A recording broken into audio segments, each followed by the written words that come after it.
The dust rose in clouds that morning, thick enough to choke on. Sarah Morgan walked behind the covered wagon, her ankles bound with leather straps that cut into her skin with every step.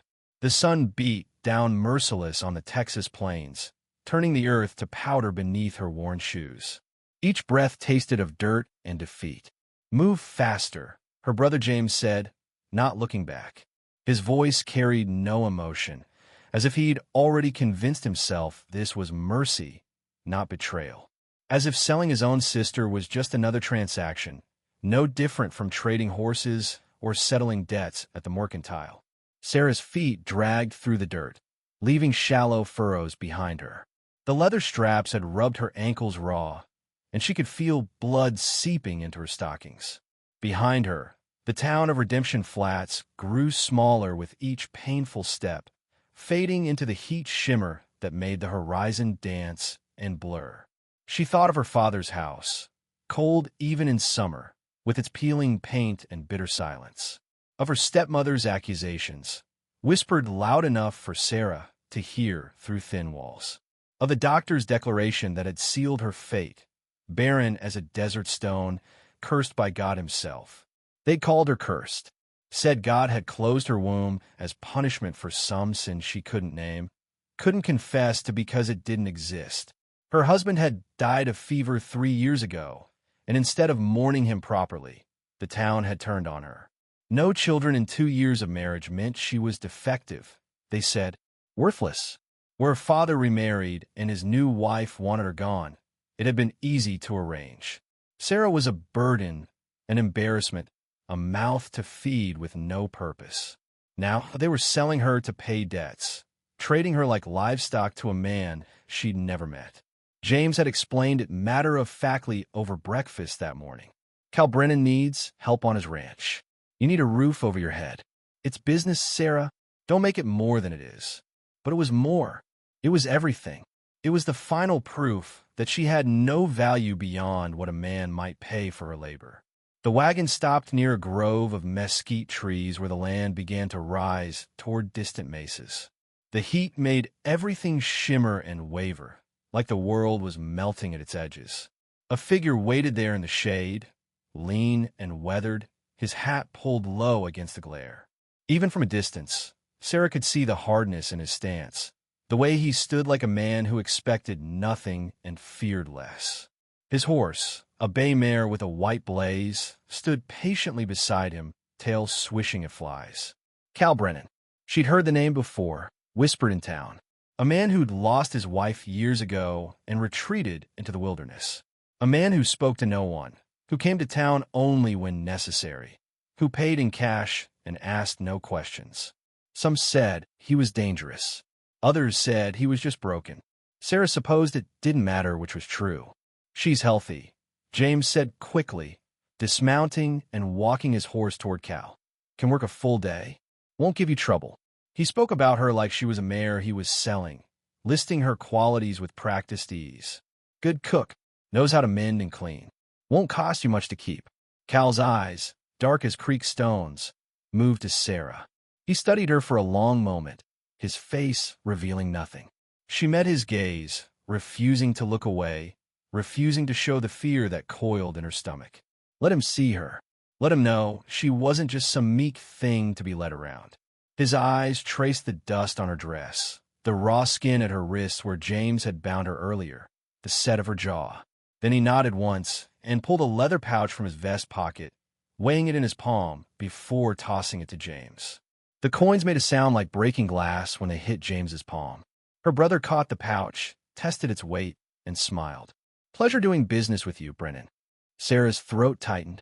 She wanted to scream, to run, to do anything but stand there while her own blood sold her for 30 pieces of silver. That's my worth, then, she said, her voice barely above a whisper. That's all I am to you. Neither man answered. James wouldn't even look at her now. He pocketed the pouch, mounted his horse, and adjusted his hat. For just a moment, something flickered across his face, guilt maybe, or shame, but it vanished as quickly as it appeared. Sarah, he said finally, still not meeting her eyes. It's for the best. You'll see. The best for who? He didn't answer. He turned his horse without a word of farewell, without even a backward glance, and rode away. Sarah watched him disappear into the shimmering heat, the only family she had left abandoning her in the middle of nowhere with a stranger who'd bought her like property. She felt something crack inside her chest, not her heart breaking, that had happened long ago, but the last fragile hope that someone might care what happened to her. When James was nothing but a dark speck on the horizon, Sarah turned to look at the stranger who'd bought her future. Cal Brennan stood exactly where he'd been, watching her with those unreadable eyes. Up close, she could see the weathering on his face, the lines carved deep by sun and wind, and something harder than weather. He was maybe 30, though hard living could have made him younger. His clothes were worn but clean, his hands scarred and calloused. Everything about him spoke of a man who'd learned to survive alone. "You coming?" Cal asked, his voice rough from years of speaking only to horses and wind. It wasn't unkind, just matter of fact, like he'd asked if she wanted coffee. She had no choice, so she followed. He moved to the pack mule tied to a mesquite branch and began checking the supplies strapped to its back. He worked with quiet efficiency, testing knots, adjusting straps, his movements economical. Sarah stood there, unsure what to do with herself, her bound ankles making her shift awkwardly. Cal glanced at her, then at her feet. Without a word, he pulled a knife from his belt and knelt down. Sarah flinched instinctively, but he just cut through the leather straps with 2 quick movements. The relief was immediate and overwhelming. She gasped as blood rushed back in her feet. "Can you walk?" he asked.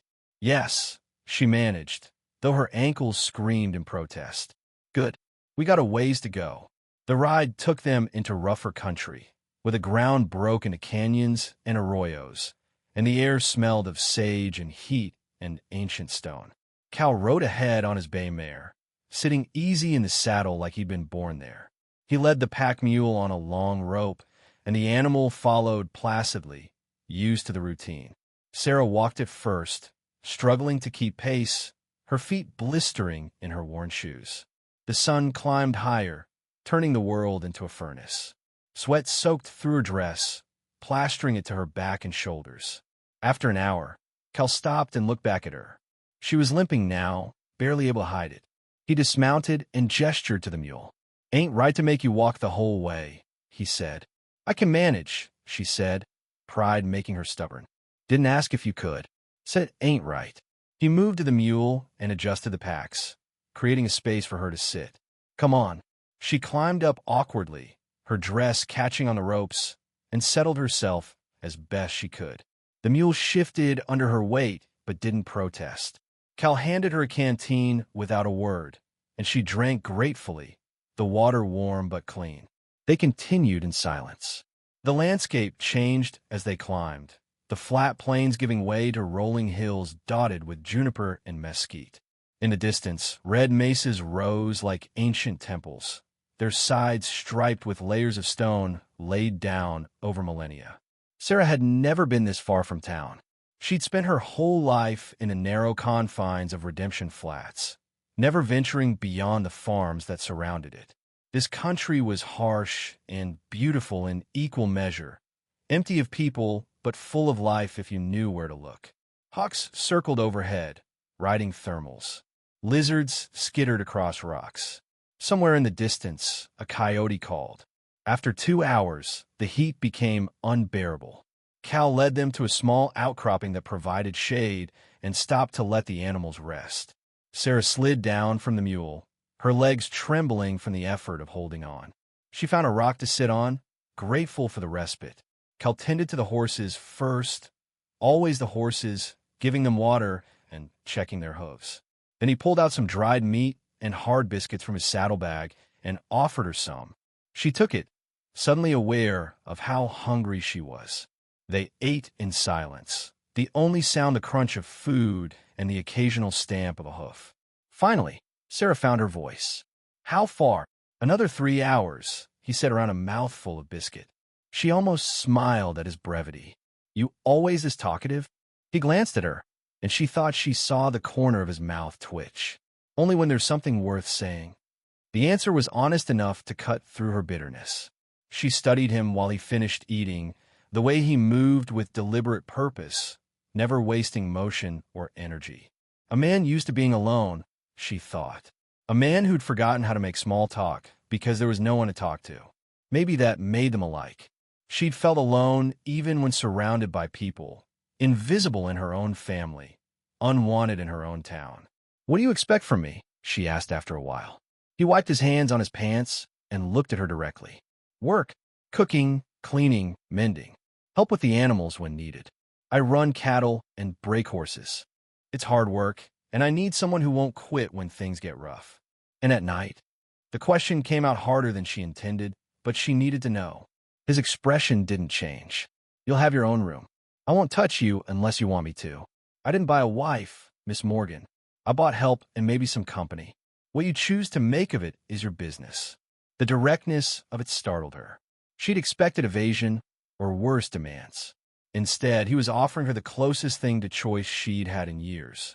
"And if I try to run, where would you go?" It wasn't a threat, just a question. "Town won't take you back.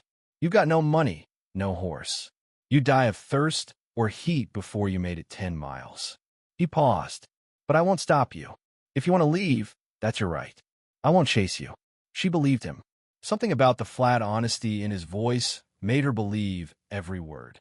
"I won't run," she said quietly. "Good." They resumed their journey, and Sarah found herself relaxing slightly. The mule's gait was steady, almost soothing, and the landscape held her attention.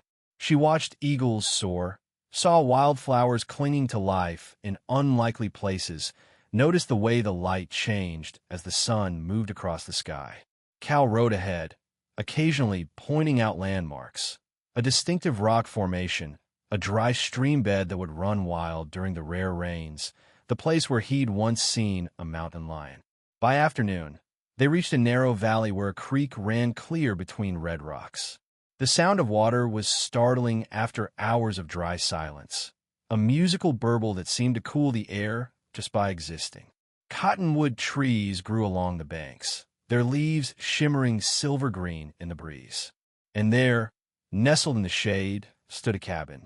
It was small but solid, built from logs chinked with mud, with a stone chimney and a roof of weathered shingles. A corral stood nearby, empty now, and a lean-to shelter for animals. Everything looked cared for, maintained by hands that knew how to build and repair. Smoke rose from the chimney despite the heat, a thin gray line against the blue sky. "This is it," Cal said, dismounting. His voice held something she hadn't heard before, maybe pride, maybe just the satisfaction of coming home. Sarah slid down from the mule, her legs unsteady after the long ride. She stood there, taking it all in. The place looked lonely but cared for, like someone had built it with their own hands and meant for it to last.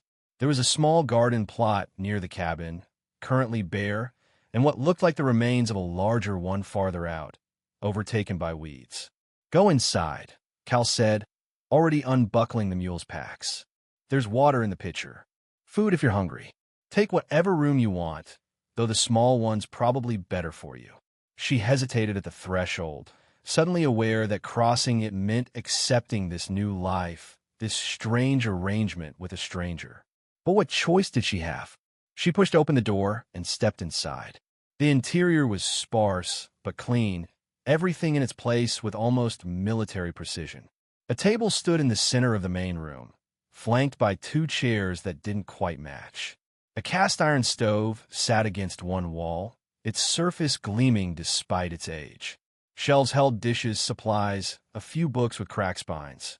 In the corner was a bed, larger than necessary for one person, covered with a faded quilt that looked hand-stitched. A second door led to a smaller room, barely more than a closet, with a narrow cot and a single window. Everything was clean, orderly, the home of a man who lived by routine because it kept the emptiness at bay. There were signs of a woman's presence once, an embroidered towel hanging from a nail, a rusted mirror above the wash basin, curtains at the windows made from fabric that had once been pretty. But these things were faded, forgotten, like memories that had lost their power to hurt. "This where you've been living?" she asked when Cal came in carrying her small bundle of belongings. 5 years now," he said, setting her things down. He looked around the room as if seeing it through her eyes, noting its shortcomings. That room, there is yours. He nodded toward the small door. It's not much, but it's private. There's blankets in the chest if you need them. She turned to face him, needing to say what had been building inside her since they left town. I didn't agree to this. They sold me without asking. I had no say in any of it. Didn't ask them to, Cal replied, his voice steady. I need help keeping this ranch running. Winter's coming, and there's work I can't do alone. You needed a way out of that town. Seemed like it could work for both of us. Fair. Her voice cracked, all the anger and fear and humiliation of the day spilling out. They sold me like a broken mare, like I was nothing, less than nothing. He met her gaze without flinching. Then prove you're more than that. Prove to yourself you're not what they said you were. The words stung harder than she expected. For a moment, she wanted to scream, to throw something, to make him understand what it felt like to be measured and found wanting by everyone she'd ever known. To be called cursed and barren and worthless until she almost believed it herself. But she saw something in his eyes then, a grief that mirrored her own, buried deep but still raw. This man knew about loss. He understood what it meant to be broken by circumstances beyond your control. So she turned away, picked up her small bundle of belongings, and went into the tiny room that would be hers. It had a narrow bed with a thin mattress, a washstand with a chipped basin, and a single window that looked out on the creek. She could hear the water from here, a constant murmur that might become soothing with time. She sat down heavily on the bed, the ropes creaking beneath her weight, and let herself cry for the first time since leaving town. She cried for the life she'd lost, for the woman she might have been if circumstances had been different. She cried for the loneliness that stretched before her like the empty plains, for the knowledge that she was starting over with nothing, not even hope. But most of all, she cried because crying was the only thing she could still do that was hers alone, the only choice she could make that no one could take from her. Hours passed. The afternoon heat gave way to evening cool, and the shadows grew long. Sarah washed her face in the basin, using the pitcher of water Cal had mentioned. She braided her hair, straightened her dress as best she could, and stepped out into the main room. Cal had started a fire in the stove, despite the warmth, and the smell of cooking filled the cabin. He glanced at her, then away, as if unsure whether to acknowledge her tears. On the table sat 2 plates, 2 cups, and a pot of something that smelled surprisingly good. Figured you might be hungry, he said, stirring the pot. It's just beans and salt pork, nothing fancy. But it'll fill you up. She looked at the food, at the careful way he'd set the table, and felt something shift inside her. I can cook, she said. Starting tomorrow. That's what you bought me for, isn't it? I suppose so, he said, ladling beans onto the plates. But tonight you've been traveling all day. Sit down and eat. She did, lowering herself into one of the chairs. Cal sat across from her, and they ate in silence. The food was simple but well prepared, better than she'd expected. The beans were soft, seasoned with wild onions and pepper. The pork was crispy at the edges. She realized she was ravenous and ate quickly, not caring how it looked. When they finished, Sarah cleared the plates without being asked, taking them to the wash basin. Cal watched her move around the small space, then spoke quietly. I won't touch you. Not unless you want. That wasn't part of this. She stopped, her hands in the soapy water. The directness of it caught her off guard. Then what was? Company, I guess. And help. It's lonely out here. He paused, and when he spoke again, his voice was lower. Had a woman once. She died 5 years back. Haven't had another soul in this place since. Started thinking maybe it was time to stop being so damned alone all the time. Lonely enough to buy a wife? Didn't buy a wife, he said, and there was something almost gentle in his tone. Bought you a chance to breathe, to start over somewhere nobody knows your story. What you do with that chance is your business. Something in his words made her want to believe him. She dried her hands and turned to look at him properly for the first time since arriving. He was younger than she'd thought initially, maybe 30, with sun-weathered skin and lines around his eyes from squinting at horizons. His hands, resting on the table, were scarred from rope and labor the hands of a man who worked hard and expected no sympathy for it. There was a hardness to him, yes, but not cruelty. He looked like someone who'd been hurt and learned to live with it. "Why do you really do this?" she asked. The truth. He was quiet for a long time, staring at his hands. Outside, the last light was fading from the sky, and the first crickets began their evening song. Finally, he spoke, his voice barely above a whisper. "Had a woman once, like I said. Mary. She was pregnant when the fever came through. Lost them both in the same night, her and the baby." He swallowed hard. Been 5 years, and this place still echoes with ghosts. Thought maybe having someone here, someone alive, someone real, might chase them away. "I'm sorry," Sarah said, and meant it. Nothing to be sorry for. Life takes what it wants, doesn't ask permission. He stood then, pushing back from the table. "You should rest. Tomorrow starts early around here." She nodded, watching as he moved to bank the fire and check the door latch. There was a ritual to it, the way he moved through the evening tasks, and she understood that this was how he survived, by creating routines that filled the hours, so he didn't have to think too much. "Cal," she said as he turned toward his own bed. He paused, looking back at her. "Thank you. For the food." "For," she gestured vaguely, unable to articulate what she meant. "For treating her like a person instead of property. For giving her a room with a door that closed. For not expecting more than she could give." He nodded once, understanding without needing the words spoken. "Sleep well, Miss Morgan." "Sarah," she said, "if I want to live here, you might as well use my name." "Sarah, then." He tested the name in his mouth, like he was remembering how to say it. "Sleep well." That night, Sarah lay in her narrow bed, listening to the creak and the wind in the cottonwoods. She heard Cal's footsteps on the porch, the creak of boards under his weight as he made a final check of the animals. The cabin was strange, foreign, nothing like the house she'd grown up in. But it was also quiet in a way that house had never been, without the undercurrent of resentment and judgment that had colored every moment of her previous life. For the first time in months, maybe years, the ache in her chest felt different. Not like dying, like waiting. Waiting to see what would happen next. Waiting to see if this strange arrangement with this quiet man might turn into something resembling life. She didn't have hope, not yet, but she had something close to it. Possibility. Outside, the wind rose, carrying the scent of sage and water and the vast, empty spaces beyond the valley. Somewhere in the darkness, a coyote called, and another answered.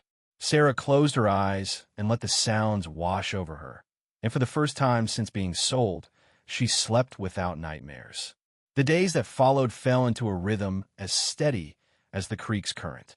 Sarah woke before dawn to the smell of coffee and wood smoke. Cal would already be out checking fences or tending the horses, moving through his chores with quiet efficiency. She took over the cooking, cleaning, mending clothes worn thin by wind and work. The cabin was small enough that she could clean it thoroughly in a morning, but she took her time, learning where things belonged, creating her own small systems within Cal's larger routines. They spoke little at first, communicating in gestures and glances.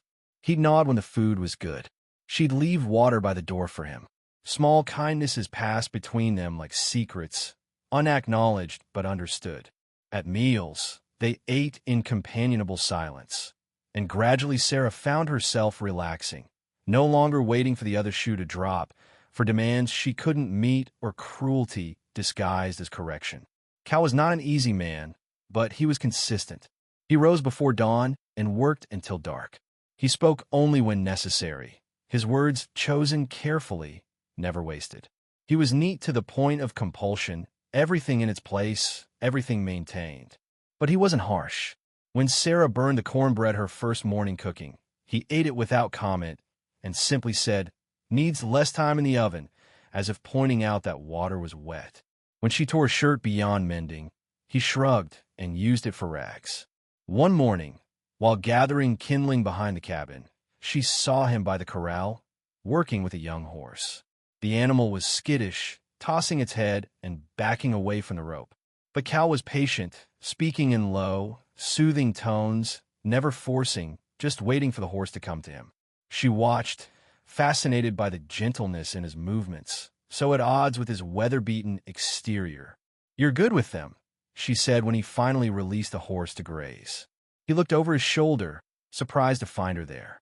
"Horses are easier than people. You treat them right, they remember. You think people are different. Most people hurt you even when you treat them right." He said it matter-of-factly, without bitterness, just stating what he believed to be true. Sarah thought about her family, about the town that had shunned her. "Maybe you're right." He studied her for a moment, then gestured to the young horse. "That one's yours if you want her. Needs finishing, but she's got good lines. Could use a woman's hand." "My," the word came out strangled. No one had given her anything in years. "Can't expect you to walk everywhere. Besides, ranch work needs 2 horses most days." He adjusted his hat. "I'll teach you to ride proper if you don't know how." "I know how," she said, though it had been years. "Thank you." He nodded and walked away, but Sarah stood there for a long moment, staring at the young mare. It was such a small thing, really, just a horse, but felt like more, like being given a piece of freedom she'd forgotten existed. That evening, she made biscuits, her best attempt at conversation hidden in the offering. She used the last of the precious white flour, added honey she'd found in the stores, and watched them bake until they were golden brown. When she set them on the table, Cal ate 3 without stopping, his eyes closing briefly in appreciation. "These are good," he said finally. "My mother taught me before she died. I was 10. She taught you well." It was the closest thing to a compliment she'd heard from him, and it warmed her more than she expected. Later that evening, when she went to her room, she found a small bundle on her bed. Inside was a bar of milled soap, the expensive kind they sold in town, and a ribbon of blue cloth. There was no note, but she knew who'd left it. She held the soap to her nose, breathing in the scent of lavender, and smiled despite herself. The next morning, she wore her hair tied back with the blue ribbon. Cal noticed but said nothing, just nodded as he passed her on his way to check the traps he'd set upstream. But she saw the corner of his mouth lift, just slightly, and felt something unfurl in her chest. A week later, a storm rolled in from the west, violent and sudden. The sky turned the color of bruises, and the wind came howling down the valley, bending the cottonwoods nearly double. Rain hammered the roof like stones, and thunder shook the walls. Sarah fed the fire while Cal worked outside in the deluge, securing the animals and checking that the roof wouldn't tear away. When he finally stumbled back inside, he was soaked through, his shirt clinging to his shoulders, his hair plastered to his head. Water puddled around his boots. He was shivering despite the summer heat, the rain having been cold. "Here," Sarah said, grabbing a towel from the shelf and bringing it to him. She reached up to help him pull off his soaked coat, and their fingers brushed, calloused against calloused, warm despite the chill. The touch startled them both. For just a moment, they stood frozen, aware of how close they were, of the warmth of skin against skin. Then Sarah pulled back quickly, her heart racing in a way that had nothing to do with fear. "You'll catch your death if you keep doing that alone," she said, more sharply than she intended. "Been through worse," he said, but he took the towel and dried his face, his hand shaking slightly. "Next time, let me help." He looked at her then, really looked at her, and she saw something shift in his eyes. "All right," he said quietly. "Next time." That night, the storm raged on, shaking the cabin, rattling the shutters, making the walls creak. Sarah lay in her narrow bed, unable to sleep, her mind full of thoughts she didn't want to examine too closely. She thought about the way Cal's hand had felt against hers, the sudden electricity of that contact. She thought about the loneliness that hung over this place like fog, and about the matching loneliness inside herself. Finally, she gave up on sleep and rose, wrapping a blanket around her shoulders. She stepped into the main room and found Cal still awake, sitting by the fire, a half-carved piece of wood in his hands and a knife moving slowly across its surface. "Can't sleep?" she asked quietly. He looked up, and in the firelight his face looked younger, less guarded. "Never could when it storms." She moved closer, drawn by the warmth of the hearth, and something else she couldn't name. "Why not?" He set down the knife and turned the carving in his hands, studying it. "Lost Mary in a storm like this. Flash flood came down out of nowhere. She was checking on a calf that had wandered. Water hit her before she could get back to high ground. His voice was flat, emotionless, like he'd told the story so many times it had lost its power to hurt. But Sarah heard the pain underneath. The air between them grew heavy. Sarah lowered herself into the other chair, pulling the blanket tighter. How long ago? 5 years, 2 months, 8 days. He said it automatically, like he'd been counting. Baby would have been born in September. Would have been 4 now. I'm sorry, she whispered. The words felt inadequate, useless against grief that deep. You said that already.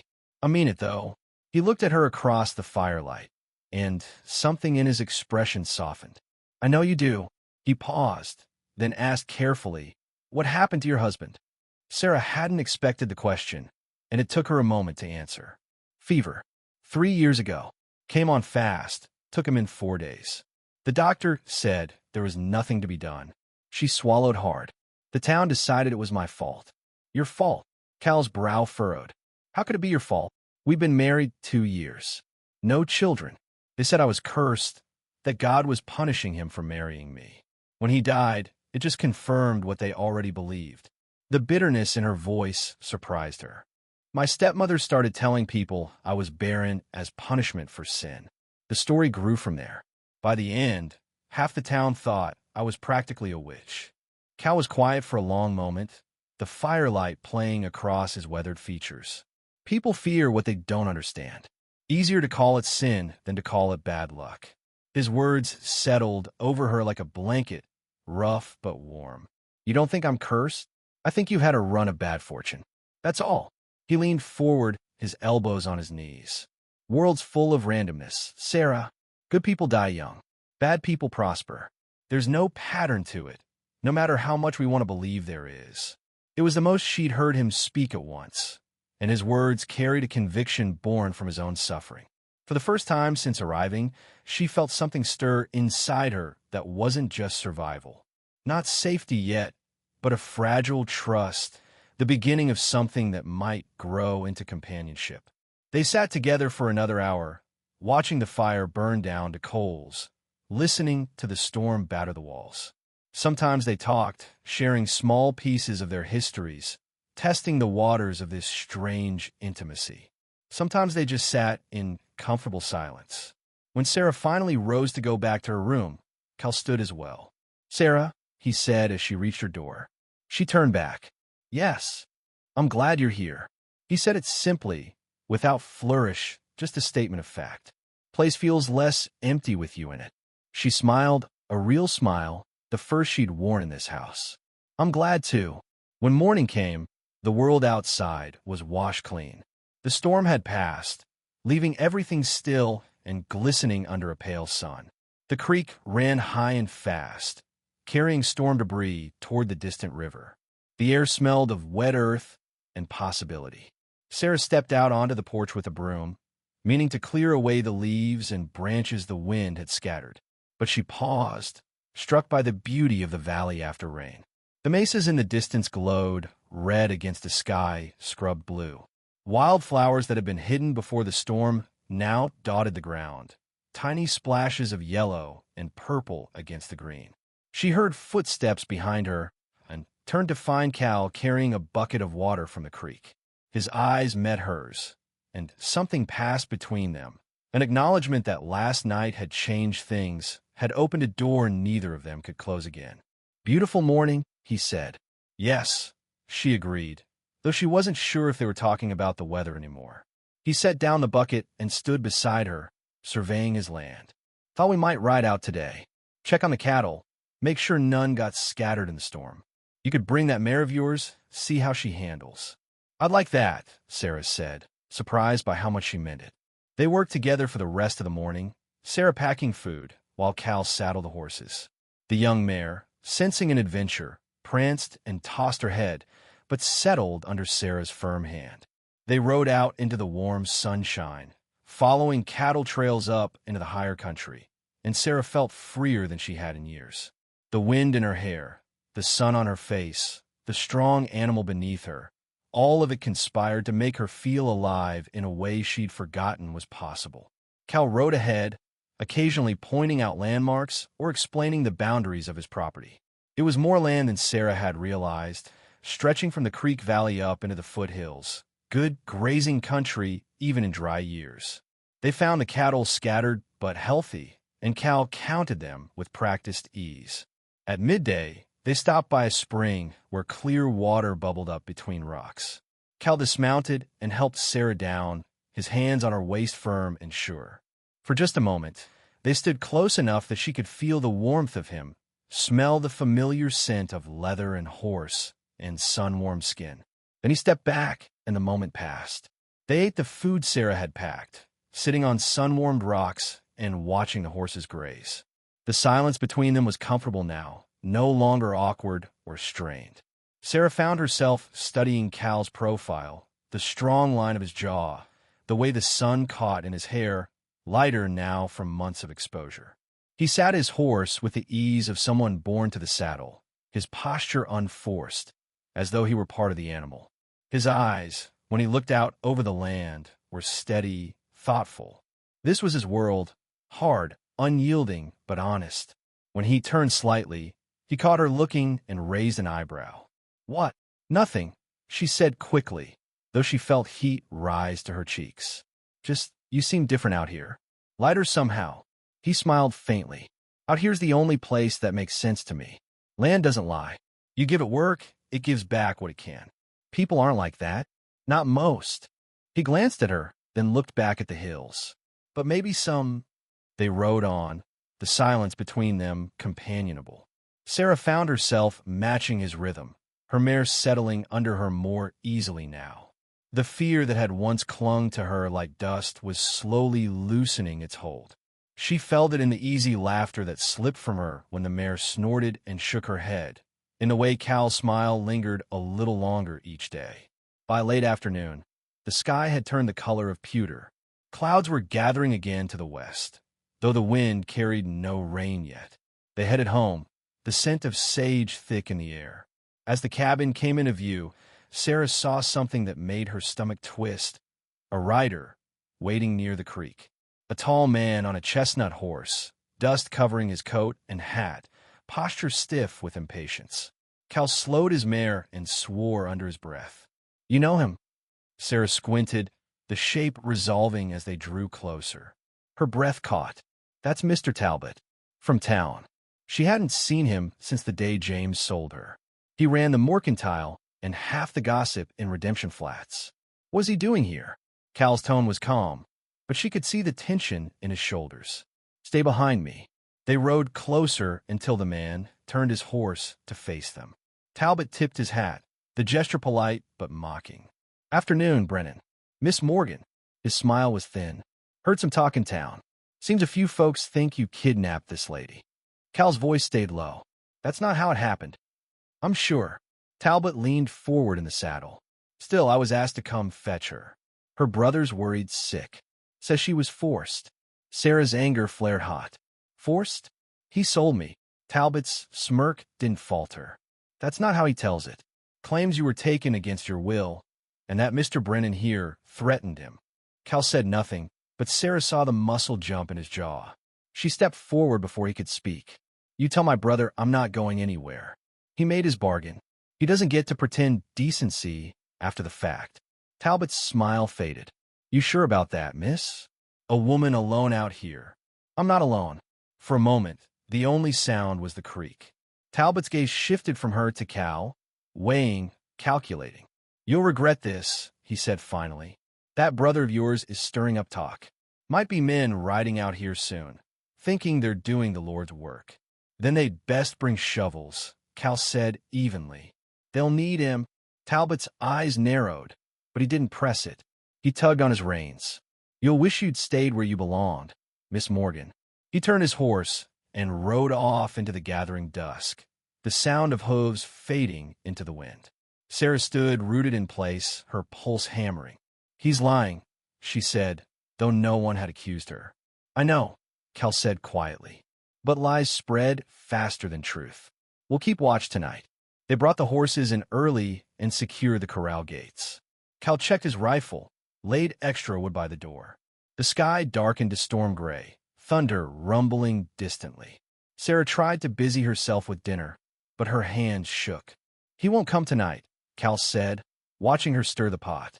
"He'll need to find men first. No one rides out here after dark." "Do you think James will?" Cal hesitated. "I think a man who can sell his sister can do just about anything if it makes him look righteous afterward." The thought made her stomach turn. They ate quietly, the unease hanging thick between them. When the first drops of rain began to fall, Cal went outside, scanning the horizon. Sarah followed him to the door. "You should rest," he said. "So should you. I'll sit up a while." She hesitated, then disappeared inside. When she came back, she was holding his old coat. "If you're going to be stubborn, at least stay warm." He smiled, a rare thing that softened his face. "Thank you." He took the coat, but his fingers brushed hers in the exchange, lingering a heartbeat longer than necessary. Something passed between them, a wordless promise, fragile as glass. Hours later, long after the storm had moved on, Sarah woke to the sound of hooves. She sat up, heart pounding. Through the window, she saw the faint glow of lanterns bobbing along the ridge. 3 riders, maybe 4. She slipped from bed and knocked on Cal's door. He was already awake, rifle in hand. "I see them," he said. "What do we do?" "Stay low. If they come close, let me talk first." They waited, breath held, as the riders drew nearer. The lantern light flickered across the creek. Then came a voice, shouting over the rain. "Brennan, come out. We just want to talk." Cal didn't move. "That's James," Sarah whispered. "Stay inside." He opened the door quietly, stepping onto the porch. The boards creaked under his weight. Then he called out. James rode forward, the rain glistening off his slicker. 2 men flanked him, guns holstered but visible. "You got something belongs to me." "She don't belong to you," Cal said. "She's my sister. She's a grown woman. She stays because she wants to." James laughed bitterly. "That what she told you? You think she'd choose to live like this?" He gestured toward the cabin, the muddy yard, the wilderness around them. "She ain't fit for this life. You're keeping her prisoner." "James!" Sarah burst out, stepping into the doorway despite Cal's warning. "Stop lying." James's face twisted. "You don't know what you're saying. You're confused." "Confused," she spat. "You sold me like a piece of meat." His eyes flicked toward the men beside him. "You hear that? She's hysterical." The taller of the 2 men dismounted. "We can settle this easy, Brennan. Let her come with us. Town will decide what's right." "I ain't letting anyone take her," Cal said. His tone was calm, but his hand rested on the rifle. The rain fell harder, drumming on the porch roof. James shifted uneasily in the saddle. "You can't fight all of us." "Maybe not, but I'll kill the first man takes a step toward that door." For a tense moment, no one moved. Then Sarah stepped forward, her voice sharp as a blade. "You want me, James? Fine, but you tell them the truth first. Tell them you sold me for debt money. Tell them what kind of man you are." James's mouth opened, but no words came. His companions looked at him, frowning. "She's lying," he said weakly. Cal raised a rifle. "Time to ride, boys." The taller man glanced between them, then spat into the mud. "Not worth dying over, James." He turned his horse. The other man followed. James stayed a moment longer, rain dripping from his hat brim.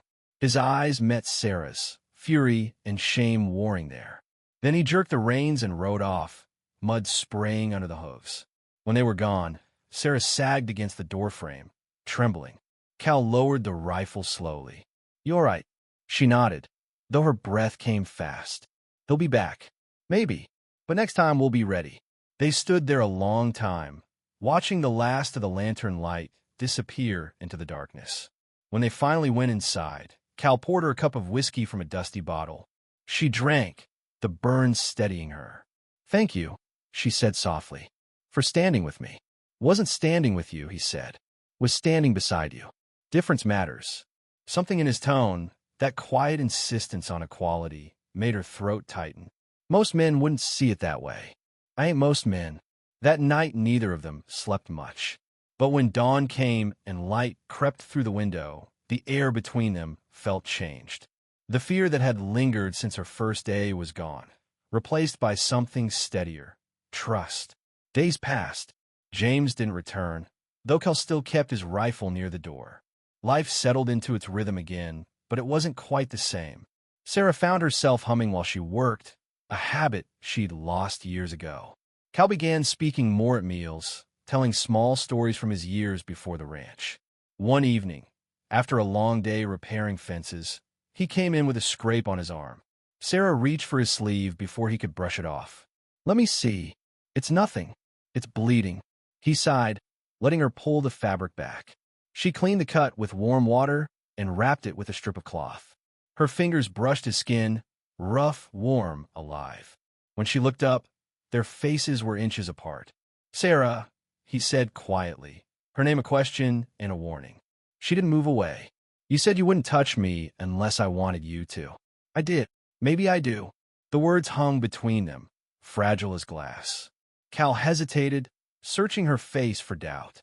When he found none, he leaned forward, slow and deliberate, giving her every chance to stop him. Their lips met softly, almost reverently. Not hunger, but recognition. It wasn't a kiss of possession or pity, but one of understanding. Two souls that had known too much loss, finding a moment of peace. When they parted, neither spoke. The silence said enough. The next morning, the world seemed brighter. The creek ran clear again, and the air smelled of pine and sunlight. They worked side by side, the ease between them now unspoken but solid.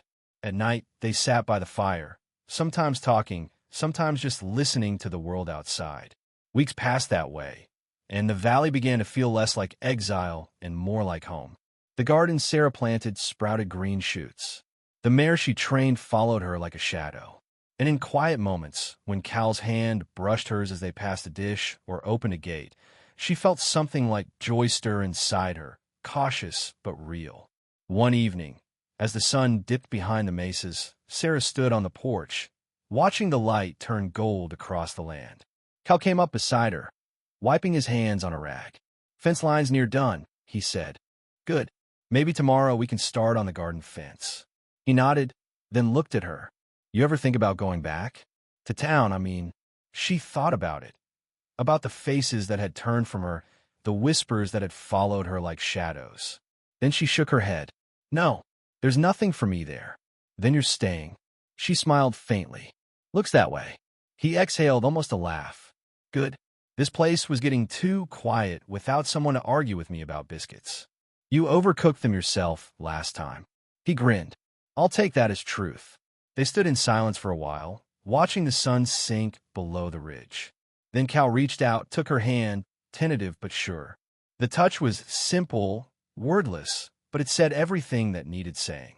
The future was uncertain. The land was harsh. But for the first time, neither of them faced it alone. And that, Sarah thought, as the last light faded and the first stars blinked awake, was enough.